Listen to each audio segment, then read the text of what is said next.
हाय और जोहार आप सभी को। आज का लेसन है धातु एवं आधातु। ठीक है। और जैसा कि आपको पता होगा कि क्लास 9वीं में आप लोगों ने पढ़ा था धातु एवं आधातु। और आज हम जो क्लास 10 में पढ़ने जा रहे हैं ये थोड़ा विस्तार से पढ़ेंगे और हम जानेंगे कि आखिर ये धातु है क्या, किसे कहते हैं धातु, क्या दैनिक जीवन में इसका कितना उपयोग है, हम कहाँ देखते हैं और किस प्रकार से इसका इस्तेमाल करते हैं। ये धातु और अधातु क्या है, इसके भौतिक गुणधर्म, रासायनिक गुणधर्म दोनों के बारे में जानेंगे, क्या इस्तेमाल है इसका। तो यहाँ पे लिखा हुआ है कि अपने दैनिक जीवन में धातु एवं अधातु के उपयोगों पर विचार कीजिए। यानी कि आप रोज़ की ज़िंदगी में आप धातु और अधातु का कहाँ इस्तेमाल करते हैं उसके बारे में हम जानेंगे। आपके विचार में कौन से गुणधर्म तत्वों को धातु एवं अधातु में वर्गीकृत करते हैं, यानी कि मेरे अनुसार, आपके अनुसार कौन से विचार से, कौन से मतलब ऐसा क्या ही गुण है धातु और अधातु में जो दोनों को अलग करती है। ठीक है। किस प्रकार यह गुणधर्म इन तत्वों के उपयोग से संबंधित है, हम इनके कुछ गुणधर्मों का विस्तार से अध्ययन करेंगे और ये दोनों में क्या अंतर है इसके गुणधर्मों के बारे में इस अध्याय में हम पढ़ेंगे विस्तार से।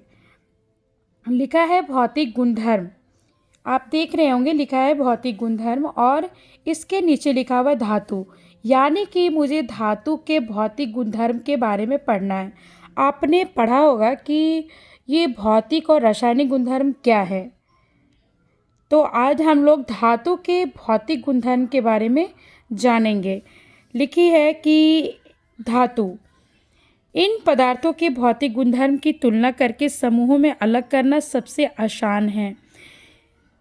इनके अध्ययन के लिए हम निम्नलिखित क्रियाकलापों की सहायता लेते हैं। यहाँ पे जैसे कि देखिए क्रियाकलाप दिया हुआ है जो कि आपको करके देखना है। ठीक है, तो मैं तो नहीं कर सकती, ठीक है, लेकिन आपके यहाँ यदि आपके स्कूल में लैब अवेलेबल है तो आप कर सकते हैं। 3.1 एवं 3.6 में दिए गए क्रियाकलापों के निम्नलिखित धातुओं या iron, copper, aluminium, magnesium, sodium, lead, zinc तथा आसानी से मिलने वाले कुछ अन्य धातु के नमूने इकट्ठे कीजिए। यानी कि हम अपने दैनिक जीवन में आयरन को भी देखे हैं, कॉपर को भी देखे हैं। आयरन यानी कि लोहा, कॉपर यानी कि जो आप देखते होंगे तांबा कॉपर जो होती है, कॉपर कलर, ठीक है, और एल्युमिनियम जो हर दिन हम अपने बर्तनों में भी देखते हैं कि एल्युमिनियम का बर्तन हमारे यहाँ इस्तेमाल होती है। ठीक है। मैग्नीशियम भी एक धातु है, सोडियम है, जिंक एवं लेड। ठीक है। और ये जो कुछ धातु है जिसका हम नमूना लेंगे, थोड़ी थोड़ी सी मात्रा लेंगे और इसको हम क्या करेंगे, क्रियाकलाप के द्वारा जांच करेंगे। देखिए लिखा हुआ है क्रियाकलाप 3.1 आयरन, कॉपर, एल्युमिनियम एवं मैग्नीशियम के नमूने लीजिए। यानी कि इसका सैंपल लेना है, थोड़ा थोड़ा सैंपल लेंगे और इसको हम क्या करेंगे देखते हैं। नमूना कैसे दिखाई देता है उस पर ध्यान दीजिए। रैगमाल से रगड़कर प्रत्येक नमूने की सतह को साफ करके उसके स्वरूप पर ध्यान दीजिए। रैगमाल यानी कि धातुओं को रगड़कर साफ करने का एक चीज़ होती है जिससे साफ करके आप फिर धातु को जांच करेंगे।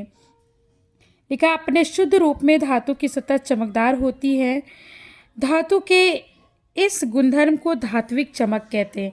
आप देखे होंगे कि जितने भी हम धातु देखते हैं, जैसे कि आप कॉपर देखते, कॉपर के बर्तन भी देखते हैं, ठीक है, तार देखते हैं, जब वो नया होता है तो चमकीला होता है।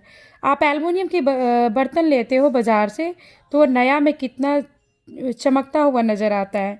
ठीक है। स्टील है और सोना है, चांदी है, तो ये सारे एकदम चमकते हुए नज़र आते हैं। और ये धातु के इस गुणधर्म को, जो धातु की सतह चमकदार होती है, इस गुणधर्म को धात्विक चमक कहते हैं। क्या कहते हैं? धात्विक चमक, क्योंकि ये सारे धातु है और इसकी चमक को, जो धातु चमक रहा है, जैसे कि एल्युमिनियम चमक रही है या सोना चमक रहा है, तो वो उसकी धात्विक चमक हुई। ठीक है।